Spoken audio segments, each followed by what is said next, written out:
사람들이 뭐라고 하기 전에 하나님이 나를 보시면서, 예수님이 나를 바라보시면서 어떠한 모습으로 나를 바라보실까? 여러분, 이것이 중요한 거예요. 우리는 너무나도 사람들이 나를 뭐라고 생각하지 더 귀를 기울이고 초점 맞춥니다. 다 소용없어요. 내가 주님 말씀으로, 주님의 사랑으로 내가 서가는 게 이것이 중요한 거지, 저 사람이 나를 어떻게 생각하고 저 사람이 나를 어떻게 평가하고, 그것이 중요한 것이 아니라는 거죠. 자, 오늘 우리에게 주신 하나님의 말씀, 마태복음 제9장 35절에서 38절까지 말씀입니다. 제가 가진 성경 시작성경 15쪽입니다. 마태복음 제9장 35절에서 38절. 다 찾으셨으면 제가 한 절, 여러분이 한 절 이렇게 공독하겠습니다. 예수께서 모든 도시와 마을을 두루 다니사 그들의 회당에서 가르치시며 천국 복음을 전파하시며 모든 병과 모든 약한 것을 고치시니라.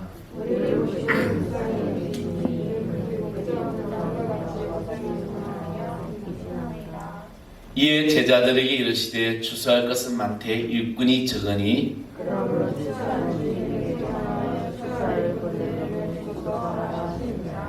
아멘. 할렐루야. 요즘 여러분 어떻게 살아가십니까? 힘들지요? 어렵고. 그리고 또 우리 공부하는 학생들은 이것이 학교를 다니는 건지 뭐 하는 건지, 그죠? 온라인 강의를 통해서 이 어떤 교제가 일어나지 않으니까 아이들이 참 심각한 것 같습니다. 그러다 보니까 이 아이들이 더 이렇게 핸드폰에 빠져드는 것 같아요. 여러분, 아이들한테 가능한 핸드폰을 주는 시간을 조금씩 줄여주십시오. 자꾸 책을 읽는 것, 이런 게 참 좋은 것 같습니다. 남자와 여자의 차이점을 쭉 이야기하면서 이제 씻고 난 다음에 남자와 여자의 차이를 이제 다르다는 거죠. 어떤 책에서 읽었는데, 남자와 여자 씻고 나오면은, 남자는 씻고 나오면은 상큼하고 잘생기고 멋있대요. 드라이가 쫙 말리고 나오면. 근데 여자가 씻고 나오면은 알아볼 수가 없대. 이 사람이 누구인지 알 수가 없대. 그래서 그 얘기를 또 글을 보다가 우리가 너무 이게 화장을 많이 하는구나. 그렇잖아요. 남자들은 늘 이렇게 씻고는 멋있습니다. 1961년 8월 13일 날 여름에는 미국의 존 F 케네디 대통령이 당선이 되어 대통령 취임했습니다. 근데 그날에 독일에서는 베를린의 장벽이 구축되었던 날입니다. 1961년부터 8월 12일까지 동독이 15만 9,753명이 서독으로 이제 넘어가게 됩니다. 그래서 동독은 8월 11일 날 전격적으로 이제 베를린의 장벽을 건축하게 됩니다. 근데 이 장벽이 막 쌓아지고 있는데, 그 와중에도 동독군 장교들이 막 넘어가게 되고, 경계선 너머로 손자를 인계시키는 할머니도 있었습니다. 이렇게 베를린의 긴 하루는 흘러가고 4일이 지난 후에 8월 17일 날 이 베를린의 장벽을 넘던 페터 펜히트라는 당시 18세라는 이 청년이 장벽을 넘다가 동독군에 의해서 총을 맞게 됩니다. 그리고 쓰러집니다. 수백 명의 이 동서독 인파들이 이제 이 광경을 지켜보는 가운데 50여 분 동안 이 페이트는 피를 흘리면서 결국에는 죽게 되고 동독군이 시체를 끌고 나가게 됩니다. 근데 이 장면이 시시각각으로 전 세계로 타진이 되면서 굉장히 충격을 주었던 사건이었습니다. 며칠 전에 우리나라의 업을 당수하던 공무원 40대 가장이 북한을 표류되다가 총에 맞고 화형 불이 타지고 이런 일들이 전 세계 외신들은 지금 이것을 굉장히 대서특필하면서 북한에 대해서 어떤 대응을 해야 된다는데, 정작 이 일을 당한 우리나라는 너무나도 침착한 것 같습니다. 며칠 전에 김정은이가 친사를 보냈다고 해서 갑자기 돌변하는, 그 전까지만 해도 어떤 이제 뭐 하겠다 그랬는데 갑자기 말이 바뀌게 되고, 저는 이 기사를 보면서 이거 정말 어떤 거 떠나서 우리나라 국민이 죽었고, 그것도 총에 맞아 죽고, 그것도 불이 타버리고 이런 악행이 일어났는데 무엇을 해야 되나, 정말 그런 많은 생각이 됩니다. 이 청년도 그렇게 이제 죽음을 맞이하게 했던 것입니다. 그리고 1891년 11월 9일 마침내 이 베를린의 장벽은 무너졌습니다. 장벽을 넘다가 200여 명 이상이 목숨을 잃게 됩니다. 총격에 의해서 죽게 되죠. 왜 많은 사람들이 이 장벽을 넘기를 원했고 또 장벽을 넘어가야만 했을까? 그들은 자유를 찾고 싶었고 내가 수강만큼의 대가를 받고 싶었던 것입니다. 그래서 이 생명까지도 불사하고 장벽을 넘었던 것입니다. 지금 우리는 포스트 코로나 시대를 살아간다고 합니다. 이 코로나는 분명히 종식이 됩니다. 근데 그게 이제 기간이 지금 이제 우리가 원래는 5월, 6월 뭐 백신 나올 거다, 뭐 올 여름에 나올 거다, 빌 게이츠 같은 경우는 이 백신 개발해서 수천억을 지금 이제 기부를 하고 있죠. 그래서 어쨌든 이렇게 이 백신은 이 코로나 시대는 종식이 된다는 겁니다. 그런데 문제는 이 코로나가 끝나고 난 다음에 이 다가오는 세상은 전혀 다른 새로운 세상이 만들어진다는 것입니다. 우리가 이제는 이 지나간 수개월 동안의 이 삶의 모든 행동들이 바뀌어졌다는 거죠. 그 일 중에 하나가 뭡니까? 요즘은 마스크를 안 쓰면은 안 됩니다. 그렇잖아요. 귀를 안 쓰고 마스크를 안 쓰고 가면은 난리 나죠. 근데 제가 있는 동기들이 있는 이 친구들 보면은 그 동네는 청정지역이라서 이제 마스크를 쓰고 다니기 이상한 데가 많대요. 근데 이 대도시나 이런 데는 마스크를 안 쓰면은 안 좋죠. 막 이상한 눈 쳐다보죠. 저희 누님이 며칠 전에 통화를 하면서 그러더라고요. 이제는 자기가 전철 타고 왔는데 마스크를 안 쓰는 사람 보면 막 자기도 모르게 쳐다봐 지더라는 겁니다. 요즘 우리가 살아가는 세상이 이제 이 마스크라는 것은 이제 일상이 되었다는 겁니다. 그래서 한동안 마스크 배급제 할 때 막 어떻게 합니까? 줄 서기도 하고 약국에 쭉 줄 서 있고 그러지 않습니까? 요즘은 잘 구입할 수 있기 때문에 이것이 우리가 다가오는 이 시대에 일어날 일들이라는 겁니다. 그리고 또 교회도 변화되어 가고 있습니다. 한국 교회가 지금 정치 이념과 함께 나눠져 버렸다는 것이죠. 서로의 이념이 달라서 분열이 되고 장벽을 치고 있습니다. 또 WCC라는 세계교회협의라는 이 단체가 있는데 이 WCC는 1948년에 처음에 이 세계교회협의 만들어질 때 굉장히 순수 복음주의로 시작을 했습니다. 근데 지금 이 WCC는 종교다원주의자들이 이제 모이는 집단이 되었고, 여러분 종교다원주의가 뭐냐면요, 이 땅에 있는 모든 종교의 하나님이 있다라는 겁니다. 결국에는 모든 종교의 하나님이 다 다스리고 있다라는 거죠. 이 전혀 성경에 위배되는 말이고 이 진리의 말씀 완전 위배되는 집단입니다. 근데 이 집단에 한국 감리교회가 지금 소속이 되어 있고 이단이라고 지금 이제 보수 정통이 이단이라고 정리를 해버리죠 지금. 근데 그게 한국의 대형교회 감리교회 목사들이 이게 임원으로 활동을 하고 있다는 겁니다. 왜 이런 일이 일어날까? 영적으로 이 어두운 시대에 정말 우리는 어떻게 될까? 이번에 WCC는 동성애자들을 인정을 했습니다. 그러니까 동성애자들한테 안수도 줘야 되고 동성애도 저 거룩한 하나님의 창조물이라고 이야기를 하죠. 물론 우리가 그 인간으로서는 하나님의 창조물이지만 그러나 성경에 분명히 그것은 죄가 되는 겁니다. 그래서 이 단체가 또 서로의 장벽을 만들어지고 있습니다. 또 개교회는 교회라는 울타리 안에 나도 모르게 사로잡혀 있는 율법적인 신앙과 형식적인 믿음, 진실하지 못한 그리고 비성경적인 논리를 가지고 개인의 이익을 우선으로 삼은 이 장벽들이 우리들에게 있다라는 것입니다.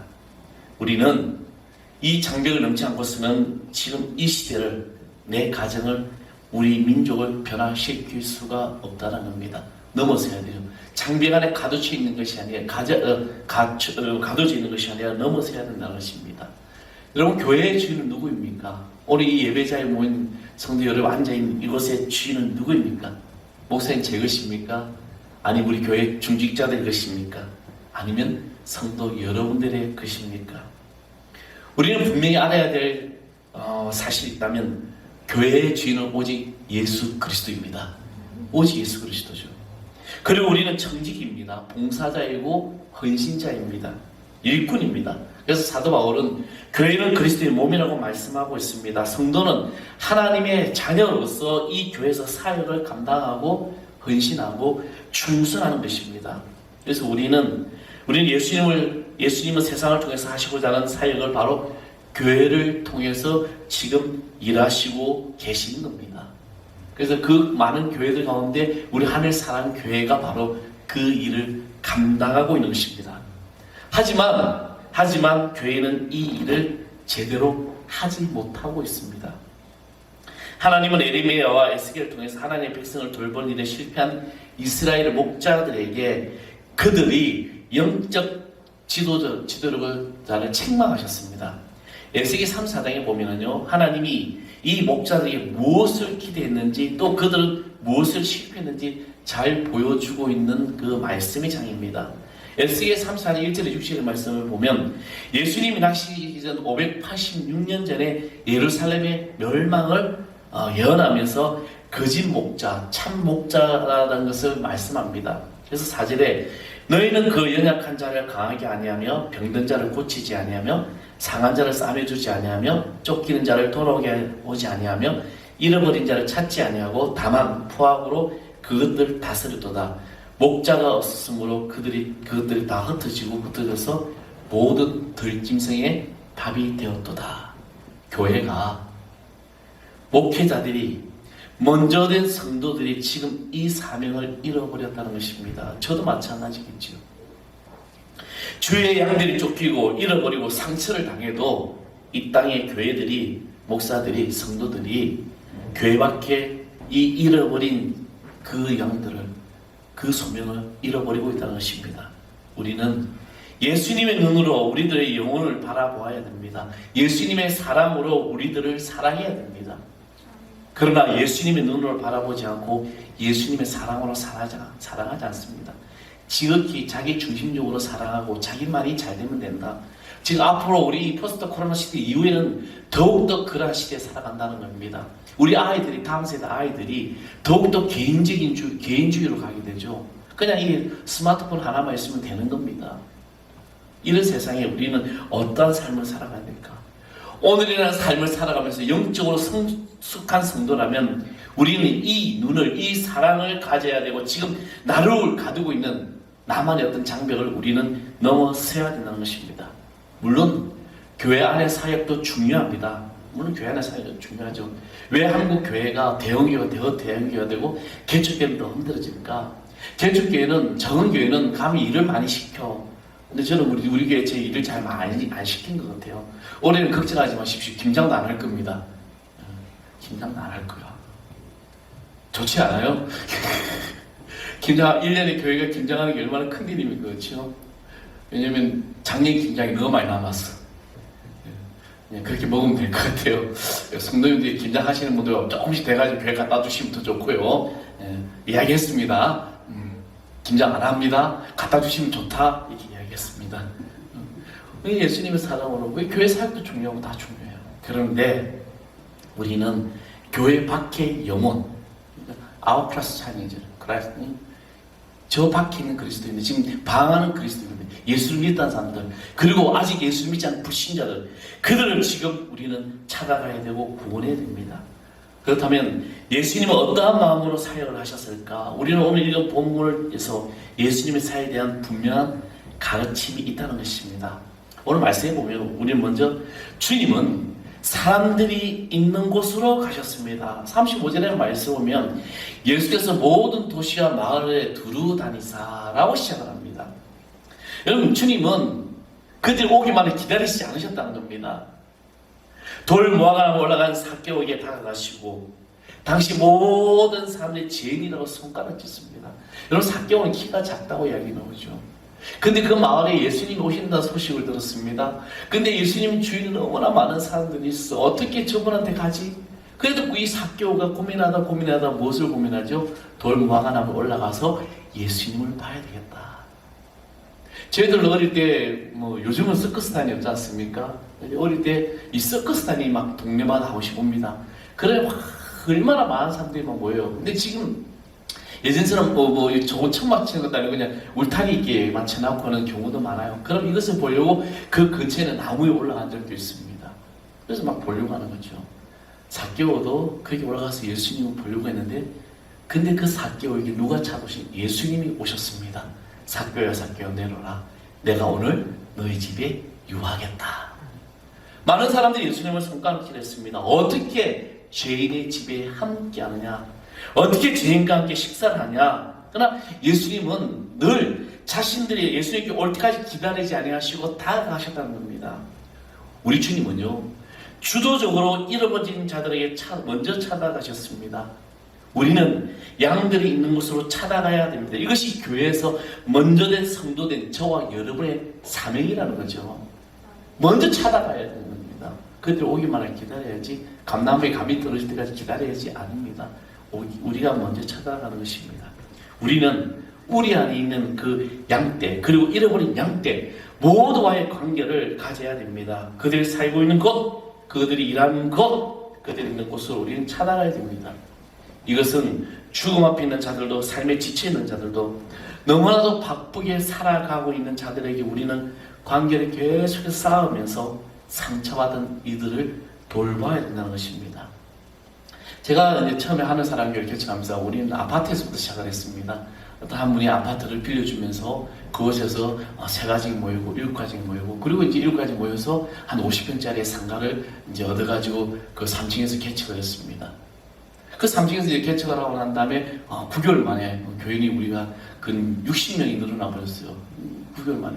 그러니까 이거 좁아가지고 우리 56평짜리 상가에 교회학교 애들 뛰어놀지, 교회학교는 20명이 되었으니까 얼마나 그죠? 그러니까 막 좁은 거죠. 그러다가 120평의 상가를 두 번째 성전으로 옮기게 됩니다. 두 번째 성전이 지금 촌아파트는 그 마트 앞에 그 3층 건물이죠. 그것에 가서 이제 제가 그때는 매일 이제 하루에 전도지 400장을 떼고 촌아파트 다 꽂고, 전도지만 몇만 장을 뿌린 것 같아요. 그냥. 그리고 아이들 학교 마칠 때 보면은 막 사탕 넣어가지고 막 전도하고. 그래서 제가 날 전도하는 이제 한 집이 있었습니다. 이박사 부대찌개라는 집이요. 그 사장님하고 이런저런 이야기를 하다가 이제 말을 틀면서 계속해서 찾아갔습니다. 또 찾아가 이제 예배 나오셔야죠. 근데 이분이 이렇게 이야기를 아유, 목사님이 행사했을 때 이야기하시오. 그러면 제가 조금 봉투나 좀 할게요. 제가 봉투를 받는 게 아니죠. 그 영혼이 불쌍하기 때문에 전도를 하게 되죠. 자꾸 찾아갑니다. 찾아가야 돼요. 요즘 우리는 비대면 시대라고 하죠. 서로 만나지 말자. 저는 근데 이 부분에서 굉장히 반대합니다.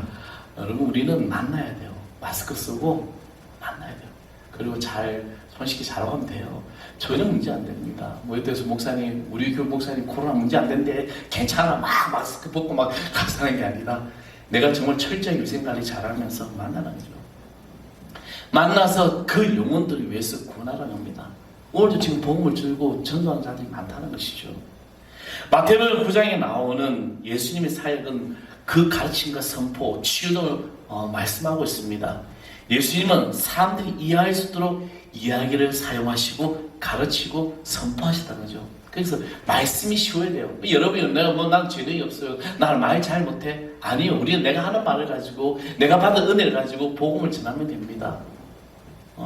이 한국 교회가, 우리가 목회자들이, 제가 이제 여러 가지 어떤 그 과정 속에서 우리 막 동기들이나 친구들이나 또 교수님들이 박에게 매일 둘러싸여 있음에도 여전히 그들을 하나님의 사랑을 받고 있는 한 사람 한 사람으로 바라보셨습니다.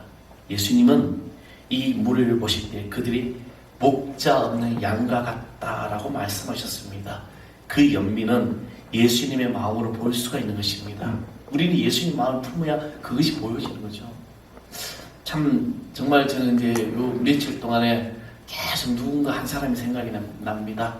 그냥 우리 여러분 잘 아는 이제 우리 김명선 집사님 계속 생각이 나요. 기도도 되고 가슴이 너무 아프고 그래서 정말 내가 어떻게 지금 해주시는 건 내가 기도밖에 없구나라는 생각이 듭니다. 우리가 그런 국민한 마음을 품어야 되지 않을까 생각합니다. 저 세상 사람들, 내 주위에 또 교회 안에 있는 그들의 삶이 아직 그리스도로 변화되지 못했지만, 하지만 여러분이 잃어버린 양들을 향한 진실과 연민과 돌봄을 보여준다면 놀라운 일들이 일어날 것입니다. 이것이 바로 성경적 바라봄이고, 목회자인 저와 여러분의 삶의 현장에서 잃어버린 양을 찾을 수가 있는 것입니다. 누가복음 15장 4절 7절의 말씀은 우리가 잘 아는 잃어버린 양의 비유입니다. 여러분 우리 교회에 있는 선한복자상 교회에 대형 크게 하나 붙여놨죠. 저는 제가 예수님을 인격적인 예수님을 만나고 난 다음에 가장 좋아하는 그림이 바로 저 성화입니다. 한 마리 어린 양 안고 있는 예수님 목자상이죠. 그래서 저 그림을 우리 교회 전면에 대형으로 이게 붙여놨습니다. 안에다 탁 조명을 넣고, 근데 그 위에 타이틀이 글씨가 예수님은 오늘도 당신과 함께 하십니다. 누군가 지나가면서 그걸 보라고 이야기하는 겁니다. 그 누가복음 15장 그 말씀이 잃어버린 양의 비유인데, 그 잃어버린 양의 비유 뭐죠? 이제 양 100마리가 있는데, 근데 한 마리 양을 잃어버립니다. 목자가 잃어버리니까 이 목자는 99마리를 그대로 두고 한 마리 양을 찾으려고 막 산으로 들러 자기가 갔던 거 다 찾아다니죠. 근데 그 다음에 말씀을 보면은 이 양을 찾은 목자가 얼마나 기뻐했는지 양을 어깨에 메고 안고 내려오면서 그것도 모자라서 주변에 있는 사람들 다 초청해가지고 잔치를 벌이게 됩니다. 이것이 바로 한 마리 잃어버린 양을 찾은 주님의 마음이라는 겁니다. 이것이 바로 예수님이 말씀하신 천국의 모습이라는 겁니다. 예수님의 발자취를 따라 성도들이 예수님의 마음, 예수님의 심장을 가진 사람들이 되어야 되는 것입니다. 그래서 37절에 이런 마음을 가지고 나갈 때 어떤 일이 나냐, 이제 제자들이 이르시되 추수할 것은 많되 일꾼이 적으니 그러므로 추수하는 주인에게 청하여 출수할 일꾼으로 보내주소서 하라. 저는 우리 하늘사랑교회가 개척할 무렵에 한 꿈을 꾼 적이 있습니다. 이 꿈은 그것이 어떤 양어장인지 어딘지는 잘 모르겠습니다. 근데 고기를 막 제가 잡으려고 이제 낚시들로 가는데 이게 가로막 장벽이 벽이 하나 쳐 있었어요. 근데 이 안쪽으로는 물이 너무 탁한 거죠. 근데 거기도 고기가 많아요. 탁한 데도 고기가 많아. 근데 한쪽 벽 바깥쪽에는 굉장히 물이 맑은데 거기도 많다는 겁니다. 근데 이 장비에 갇힌 울타리 안에는 고기가 더 많아요. 더 많고, 근데 물이 탁하다는 거죠. 저는 그 꿈을 가지고 나는 어디로 갈까 하다가 저는 고기를 많이 잡으려는 그 탁한 물이 낚시대를 담근 것이 아니라 물이 맑은, 그 좀 넓은 바다 같은 곳에서 고기를 잡는 그런 꿈을 꾼 적이 있습니다. 저는 이 꿈을 꾸면서 왜 가두어진 곳에서 편하게 고기를 잡지 왜 넓은 곳을 갔을까라고 꿈을 깨고 난 다음에 생각을 했습니다. 내가 이 교회를 개척하면서 가야 될 곳이 바로 이거구나. 저 세상 밖으로 나가야 되는구나. 장벽을 넘어야 되는구나. 내 생각의 장벽, 내 이기심의 장벽, 여러분 자존심이라는 이 장벽, 이거 다 넘어서야 됩니다. 예수님의 심정으로 다가가 보십시오. 성도를, 잃어버린 양들을 결코 외면할 수 없는 양들의 연민과 그 진실로 사랑해 보십시오. 왜 성경에 주님께서는 하나님은 우리를 양이라고 비유했을까? 그 수많은 짐승들 가운데 왜 양이라고 했을까? 양이 온순했어요? 아닙니다. 세상에 미련한 게 양이라는 거죠. 언젠가 한번 제가 말씀을 드렸습니다. 양은 추우면은 어떻게 해요? 따로 떨어져 있어요. 내가 추우니까 너도 추워봐라. 이건 제가 하는 이야기가 동물학자들이 실험해서 나오죠. 근데 양들 더우면 어떻게 되냐? 막 모인대. 나도 더우니까 너도 더워봐라. 막 모이죠. 그리고 또 양은요, 목자가 없으면 제대로 가지 못합니다. 그래서 앞서가는 양 한 마리가 낭떠러지에 떨어져도 낭떠러지네 그만 가야지 하는 게 아니라 그냥 가는 거예요. 그래서 왜 하나님께서 우리를 양들에 비유했을까? 왜 우리를 양이라고 했을까? 바로 우리는 목자 없는 양 같은 삶을 살아가고 있기 때문에, 미련하기 때문에, 자기밖에 모르기 때문에, 자기의 개인 이기심과 자존심만 내세웠기 때문에 주님은 그렇게 말씀하셨습니다. 우리 하늘사랑교회가 바로 이런 추수하는 일꾼들로 가득 찰 줄 믿습니다. 우리 추수하는 일꾼 가득 차려서 신천지가 되는 것이 아니라 정말 일꾼이 되어서 우리는 주님 말씀을 선포해야 되죠. 감히 저는 여러분에게 선포합니다. 우리는 예수님의 심정으로 잃어버린 영혼을 찾지 않으면 주님이 임하실 때 우리는 주님 앞에 떳떳하게 설 수 없어요. 세상의 것이 나의 발목을 잡고 있습니까? 여러분 그 장벽을 넘으십시오. 지금 내 삶에 내가 하나님 나라를 위해서 더 힘쓰고 복음을 전하는데 말을 못해요. 그거 내가 안 해도 다 할 수 있잖아요. 아니에요. 하나님은 지금 여러분이 이 장벽을 넘어서 나가기를 원하십니다. 직장에서 사람과의 관계 속에서 여러분 사업을 하면서도 계약의 관계 속에서도 하나님의 방법, 주님의 심정을 가지고 해보십시오. 근데 우리는 너무나도 내 중심, 내 삶으로 내가 계산한 대로 살아가고 있는 거죠. 저도 이제 인생을 살아가면서 굉장히 제 나름대로 똑똑하다고 생각합니다. 근데 요즘은 갈수록 더 내가 이렇게 밀어냈구나, 내가 이렇게 바보였구나, 내가 이렇게 정말 내 잘난 맛에 살아갔구나, 우리 하나 내세우고 하나 없는 거죠. 여러분, 주님 오실 날은 결코 멀지 않았습니다. 내가 주님 앞에 설 날이 얼마 안 남았어요. 그날에 주님께서 나를 부르셨을 때 너 뭐 했냐 할 때 나 뭐라고 대답할까? 예수님 나 이렇다고요, 저렇다고요, 나 이렇다 했어요? 아니라 주님, 나는 죄인입니다. 나는 아무것도 할 수 없습니다. 그러나 성령이 나와 함께 하셔서 내가 이 일을 감당할 수 있고 이렇게 살려주시는 내가 너무 감사합니다. 내가 하나님의 사랑으로 주님의 사랑을 서기를 원합니다. 사랑하는 성도로, 지금 오늘 우리가 살아가는 시대는 너무 힘든 세상입니다.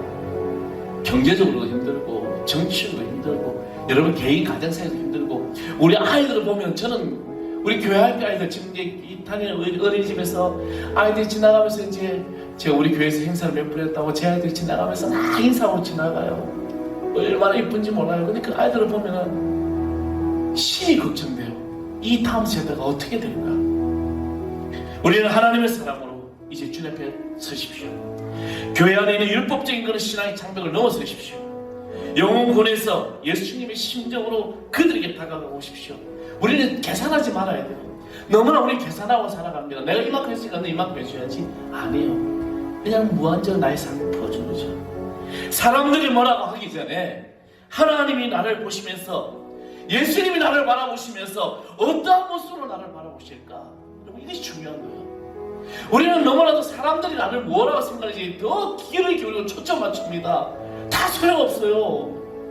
내가 주님 말씀으로, 주님의 사랑으로 내가 서가느냐, 이것이 중요한 거지. 저 사람 나를 어떻게 생각하고 저 사람 나를 어떻게 평가하고, 그것이 중요한 것이 아니라는 거죠. 여러분, 이제 장부를 다 무너뜨리십시오. 그래서 주님이 주신 놀라운 평화를 이룰 수 있는 하나님의 자녀인 줄 믿습니다. 이 시대 어려워요. 그러나 주님은 여러분과 함께 하시고 여러분 편이 될 줄 믿습니다. 9월의 마지막 주에 넘어서십시오. 10월의 첫 주가, 첫날이 놀라운 축복으로 나타날 줄 믿습니다. 우리 다 같이 찬양하겠습니다. 우리 주는 평화 찬양하시면서 오늘도 여러분이 힘을 가지고 나가시기 바랍니다. 주는 평화. 주는 평화, 막힌 남을 모두 하셨네.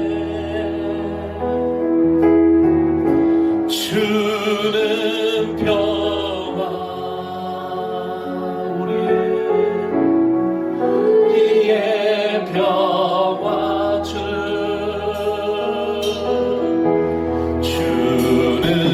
평화, 막힌 담을 모두 하셔. 주는 평화,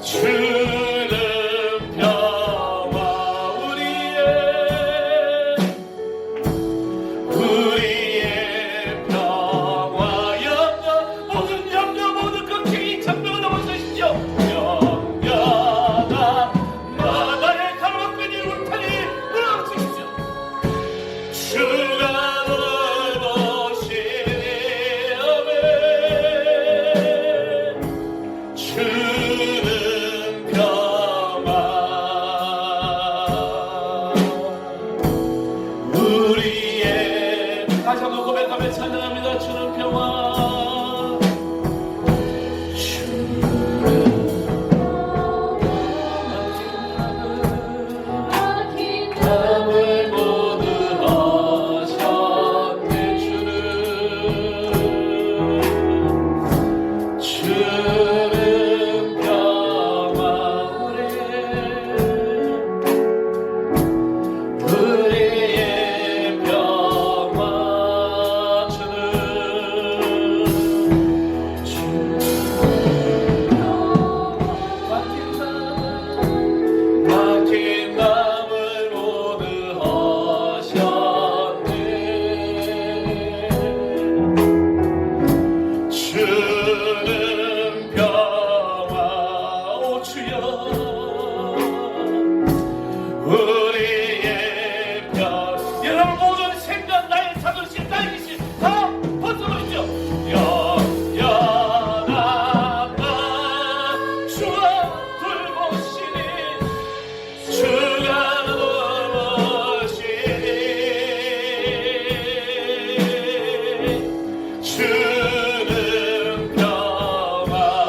전능하신 아버지 하나님, 이제 우리가 이 장벽을 넘어서기를 원합니다. 나를 두렵게 하는 장벽을 넘어서고, 나를 염려케 하는 모든 장벽을 넘어서고, 내 앞에 있는 모든 것을 넘어서서 이제 주님을 주신 그 심장을 가지고, 그 사랑을 가지고 복음을 전하고 믿음으로 승리한 하나님의 자녀되게 하여 주시옵소서. 우리 교회 아이들이 저 심령들, 저 아이들의 심령들, 주여 아버지, 그들에게 놀라운 예수 그리스도의 심장을 가지게 하여 주시고, 이 시대를 이기고 나가는 하나님의 자녀들 되게 하여 주시옵소서. 이 아침 우리가 기도하고 구한 모든 것 응답하여 주시고 축복하여 주시옵소서. 이제 10월의 첫 주를 시작할 때마다 하늘의 축복이 통과되고 주님의 놀라운 역사에 나는 하늘의 권속들 되게 하여 주옵소서. 우리 모두가 되신 예수 그리스도의 이름으로 간절히 기도합나이다. 아멘.